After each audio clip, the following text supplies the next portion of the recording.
আসসালামু আলাইকুম। এই পৃথিবীতে কয়েকটা জিনিসের অহংকার করতে হয় না। আজকের রাজা কালকার ফকির, এই যে কথাটা, এই কথাটায় অনেক মিল আছে।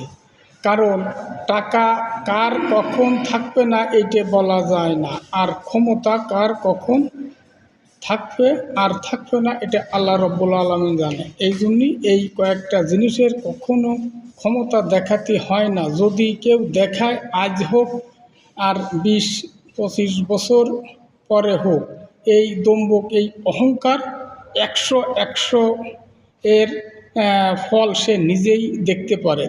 এই জন্যই সবাইকে পরামর্শ দিই, কেউ টাকা ক্ষমতার অহংকার বড়াই করবেন না। এই কাজটার থেকে প্রত্যেকটা মানুষের বিরত থাকা উচিত। আমি যে সমস্ত ছোট হলেও যে সমস্ত কথায় মিল আছে কাজে কর্মের সাথে, এই ধরনের কথা আমি বলি। কথাটা যদি ভালো লাগে কথাটা ফলো করবেন, ব্যক্তিকে না। আল্লাহ হাফেজ।